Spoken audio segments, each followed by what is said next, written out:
Hello and welcome to episode 5 of the Marketing Pod podcast, How to Develop a Leading Brand by Building Great Teams. I'm Jenny and I'm here with my pod co-founder and fellow director Jodie. Hello, and we're also joined by Glenn Smith. Hi Glenn. Hi, how are you doing? We are good, thank you. How are you doing? Yeah, great, thanks. Looking forward to a good 2021. Happy New Year to you both. Oh, and to you, absolutely, Glenn. Let's hope so. And it's brilliant to have you here. So thank you so much for joining us today. Much like us, Glenn is a B2B marketing specialist and he spent much of his career to date in one of our favourite sectors, utilities. He was most recently sales and marketing director for Wave Utilities, a leading national water retailer formed from Anglian Water and Northumbrian Water Group. Jodie and I were particularly interested in the opportunity to chat to Glenn today here on the podcast because he was involved in the rebranding of Wave and in the rollout of their leadership development programme, which developed cultural change right across their organisation. That's right. And today our plan is to focus on the role internal culture plays in building a successful brand. But first, we thought it might be a good idea just to think about what it's all for. The primary objective of any brand is surely to create strong, enduring customer relationships. So, Glenn, we know that B2B customers often go through quite a lengthy process when choosing a supplier or partner to work with, but we've heard you say that it's also important for brands to choose the right customers. Could you tell us a bit more about that? Yeah, thanks, Julia. I absolutely believe in that. The starting point for me has to be knowing your sense of purpose and what's at the heart of your brand. You know, a brand takes a long time to build, but it can be destroyed very, very quickly indeed. And you mustn't be tempted to choose customers or contracts for a short-term gain that don't align with your values. I've got an example. When I was working for a Swiss firm, actually, we designed and sold fire alarm systems, and we traded on reputation, and we were actually known in the market as being the most expensive. High quality, but very pricey, but we used that to our advantage. Now, it made no sense for us to try and sell our expensive fire alarms into shops, bars and restaurants and places like that. But hospitals and museums where fire detection was absolutely crucial, that made perfect sense. The customer wanted a high quality product and were prepared to pay a bit more for it. And I believe that if we'd tried to sell into the bars and restaurants to expand the business, which was one of our goals, we'd have damaged our reputation. The higher price and the suggestion of higher Swiss quality allowed us to be different. If we'd got sucked into lowering our prices, competing for any contract, we'd have just become another fire alarm company and would have actually ended up opening up the higher end of the market also to our competitors. So we'd have been in the mix with everybody else and it absolutely would have been tougher to win business. So I hope that's a useful example of why I think it's important to choose your customers carefully. Great, absolutely. It's one of the things that Jen and I do. And when we're doing our own pod marketing, we try and lead by example and only choose clients who align to our own values. Jen, you'll probably remember a good number of years ago, one of the bravest things that we've actually ever done is to walk away from a client whose own values completely clashed with our own, because values are ultimately your DNA. So you're absolutely right on the value versus volume game. One of the things that we do focus on the right clients that are strategic to our business rather than getting lots of small clients, for example, but both are equally important. But I think it's important to have that thought process in place right at the beginning when you start out, that you know who your audience is and that you have the right customer for you. Yeah, it's so true. It's so important to hold on to the values that differentiate your brand, and that's how you carve out your own space, like you say, Glenn. It's, as you say, about the connotations of a Swiss brand, denoting high quality and reliability, as we kind of know. Sometimes it's possible to build around a perception that already exists, which is what you guys were able to do that, and to focus on price when you had that important differentiator already at your disposal would have been reckless, really, wouldn't it? And like you say, put you in with a mix of people that you didn't really want to be competing with because they didn't have the same product. And while it may have paid off with client wins in the short term, it really could have devalued your brand and done much more lasting damage in the longer term. You've absolutely hit the nail on the head. It's about that longer term damage.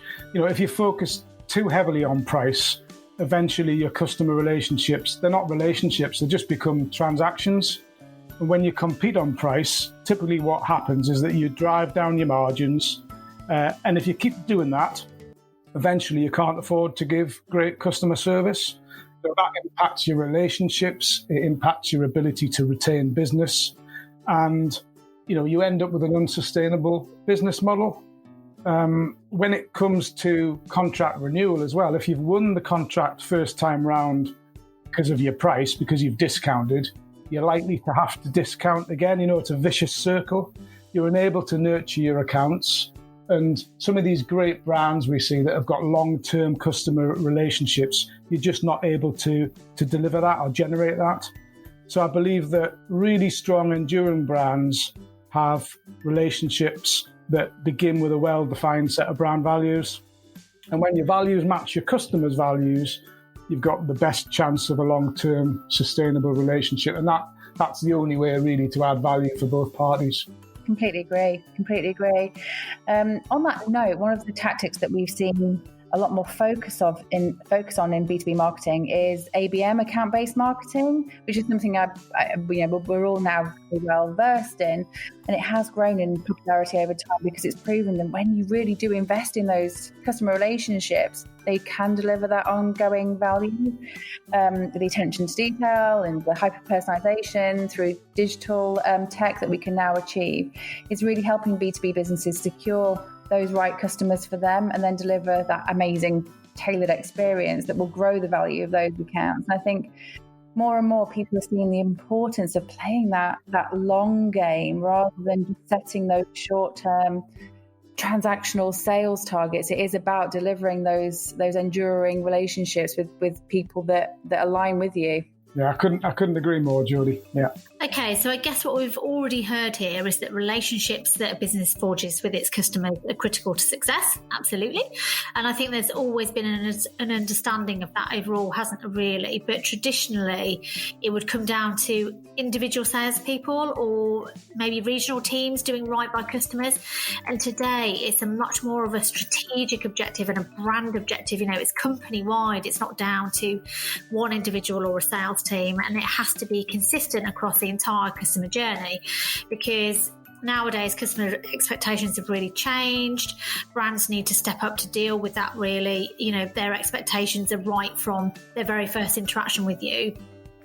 Far more widely than it used to be. So I guess that takes us on to our next question and gives us an opportunity to pick your brains a bit more, Glenn. So we know, for example, when we do brand workshops, we think about brand personality first, and then we'll go on to kind of visual identity second, because we all know that kind of brands aren't really just about logos. It's so much more than that. And we also know that all of the brand workshops in the world won't have the impact that you want unless you also get your teams on board and they're delivering against those kind of brand values. So what would you say, Glenn, are the most important things B2B brands should be focused on when they're at the stage of laying these foundations? And if you were setting out with a new brand now, or rebranding an established business actually, what are the first things that you would want to do? Great questions, Jen. I think for me, a good, strong brand, again, it really comes back to your purpose. You need to be absolutely crystal clear what you stand for. There's almost a need to be obvious in what you do. I'll give you an example of utilities. That's the space I'm kind of from. If you're a utility company selling energy that wants to build its customer portfolio, you might want to do this by helping your customers use less energy. And if you were this company, you'd need to tackle that head on, as some potential customers might not actually believe you're genuine when you put that offer forward. But if you explain right at the start that you do this because you're trying to find the next long-term relationship and not just another transaction, they're more likely to work with you. But this is important. They'll only work with you as long as their values match yours. If they're just after the cheapest price, you're probably approaching and trying to sell to the wrong business in the first place. So be really clear about your purpose right from the start. I think that's absolutely vital. And you've also got to make sure that your employees are staying true to your brand. I've worked with many salesmen over the years selling on value and not price, but lots of salespeople will happily go down and discount away if they think they can win the business to to contribute towards the targets. And that can be, think about the Swiss example I gave you earlier, that can be very damaging.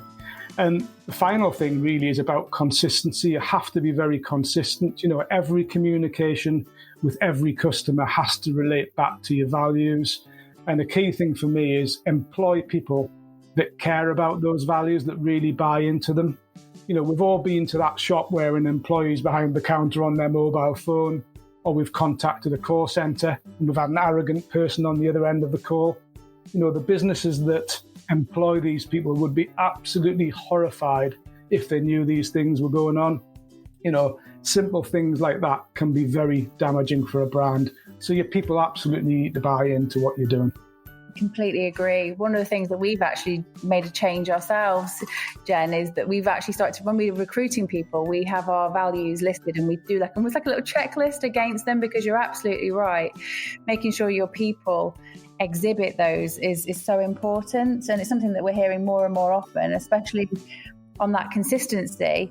When a customer might have contact with a business across several different departments, it's so critical that their experience is consistently good, and that every team member they speak to or exchange emails with, or whether it's a live chat or social media exchange, they're all singing from the same hymn sheet and exhibiting the brand values. Internal culture itself, achieved through really good internal comms, has such an important role to play here, doesn't it? What's the point of getting all your external marketing right if your brand values just aren't shared or advocated by your internal teams? You're just setting yourself up for a failure. I wonder, Glenn, if you've got an example for us of where this has been done really well. Yeah, I think if you imagine a brand that is built around providing exceptional standards of customer service, your employees need to be empowered to deliver that. That needs to be their objective. I believe, it's really important to lead people in a way that gives them some freedom to do what's right and to meet those brand values. What I mean by this is, if you've got a customer service team that are following a process or a procedure, and there's a set of circumstances with a customer where that procedure doesn't fit, it's absolutely no good insisting that your employees stick to that procedure. Computer says no is not an answer that customers want to hear. So the internal culture needs to be right. You need to empower your employee to be able to make a difference, to find a solution that results in a satisfied customer. And that's very different both for the customer and for the employee. Now, your employee might not be able to resolve the issue then and there. It might take them a bit longer, but with some flexibility, you'll get a much better outcome for your customer, and you're going to get a much more engaged, happier employee as well. Does that make some sort of sense? Yeah, it really does, Glenn. It really does. And it's something that begins right at induction, I guess, doesn't it? So when they're kind of first set foot in the door, and it must be followed up with regular training and keeping everyone in touch with what's happening. It's not just business targets or progresses, made by the business, but also making sure that teams know what's happening in the market. They know what's out there, and importantly, what their customers and their stakeholders want and need. That kind of information disseminated in an interesting and engaging way just helps to let your teams know that they're important, and hopefully motivate them to just become your best advocates, really. Today we've talked a lot about building relationships and about understanding customer priorities and stakeholder priorities, but right now sustainability is really high on that list, isn't it? But doing sustainability poorly is perhaps worse for brand perception than doing anything at all. Today, I would say that brands probably need to start setting those really ambitious goals and really going after them, embedding sustainable values in everything they do. Do you agree with that, Glenn? And have you got any tips for brands who want to make sure that they do prioritise sustainability? Yeah, well, I actually think that businesses don't really have a choice. Sustainability is becoming such a hot topic, and people will choose not to do business with companies who don't do it. From a business-to-business perspective, it's already starting to happen. If you look at some large public sector tenders that have come out recently, maybe 4 or 5 years ago, they might have been weighted 50-50 on quality and price. Lately, they've been more 80-20 to 80% quality, 20% on price. And one of the biggest scoring items in that 80% is around sustainability and social values. So there's a change how organisations and people are procuring, particularly in public sector, but that's only a matter of time before other big organisations see that as the way forward, because that's what ultimately their customers will demand. They'll only want to work with businesses that are doing the right thing. Definitely, which in turn has brand implications, doesn't it? Because you want to be seen a brand that's doing everything that you can. Yeah, we're seeing with things like getting my geek on slightly, but the greenhouse gas emissions, the scope 3, that pressure now really coming down the supply chain. So people can't ignore it, because it could mean that they risk not winning businesses for the reasons you've cited, Glenn. You know, the shift in the weighting on these tenders is notable. And it's something that we're looking to do here at Pod, isn't it, Jen? We work with a lot of clients. Utilities is one of our areas of focus, where sustainability naturally is high on their agenda. And we'd love to know that we're trying to do everything that we can. There's always more that we can do. And we've made some small changes around the office. We know recycling, hygiene products that we choose. And we've even created a Team Green here, where several positors, they get their heads together every month to understand and look at what our emissions are and things that we can do to improve them. And it's brilliant that everyone is keen to get involved and is genuinely interested in making Pod greener. Honestly, Jodie, that sounds really great. That's exactly the type of thing that you need to be doing. It's so important to engage with your people. And it sounds like you're definitely doing the right thing. So, a big thumbs up to that. Can I give you an example just to hammer this point home a bit further about how important it is to engage with your employees? Now, this is a true story. A hotel chain. Imagine a hotel chain that invested heavily in the latest water efficiency devices, so shower heads and taps. Now, they install these in every room without really explaining to their people what they're trying to achieve. Now, when the cleaners come into the room in the morning, the first thing they do is flush the loo. They then whiz a bit of bleach around the toilet. They then take the dirty towels out of the bath, put the plug in the bath, turn the shower setting to hot as it will go, and then turn the shower on. They then go out of the room, closing the door behind them, and they start to make up the bedrooms. Now, once they're finished in the bedroom, they go back to the bathroom, which is now all steamy and full of condensation. They take the plug out of the bath. They use the towels to wipe down the dripping wet walls, the mirror, the floor, the toilet seat, and so on. And for good measure, before they leave the room, they give the loo a final flush. And bear in mind, they're probably moving on to another 10, 20, 30, 40 rooms. And if every cleaner's doing that in the hotel, it's a big impact. Now, you have to take your hat off to the staff that used their initiative to make sure that they were being as efficient as they could, being very quick at what they did. But think of the water and energy wasted in that cleaning regime. You know, the hotel owner achieves only a fraction of the savings that they wanted to. And that's an example of needing to take your people on the journey with you. If they'd spent the time with their employees explaining that they wanted to be the leading hotel chain from a sustainability point of view, things might have been different. They could have engaged with the cleaning teams, asking them to come up with their ideas on how they would work in a more sustainable way, the most sustainable way possible. And I think if they'd done that, I'd suggest that those bad practices in that example probably wouldn't have happened. Yeah, it kind of really labours that point that it's so important to take your people on that sustainability journey with you and make sure they understand the reasons behind the measures that you're putting in place. So we're at the 20-minute marker, so we're going to have to wrap up here, Glenn, but I'd love to just give you an opportunity to round up with one final piece of advice. If there's something that you were going to say to marketing leaders and perhaps business leaders in general out there, what would it be? Well, for me, the most important message has to be you need to think about the culture of your organisation and create a culture where people understand and buy into your values, and particularly your brand values. And, you know, if your ethos is to give great customer service, but your employees have to follow strict processes and procedures that sometimes don't fit the situation, well, that's not really isn't a great place to be. You need to empower your people to give great customer service. Finally, just to add, at a time when we're all working remotely, this has never been so important. So the overarching message is ensure your people are engaged in the latest thinking, collaborate with them, get them involved. Don't tell them what you're doing, involve them. They're your best source of new ideas to drive your business forward. Do this and some wonderful things can happen for your business, I'm sure. So true, Glenn, so true, and probably never been more important than it is now at the moment as well. So thank you so much for joining us today, Glenn. We have absolutely loved chatting to you. Really interesting subject today as well. So I guess that's it from us too at the pod.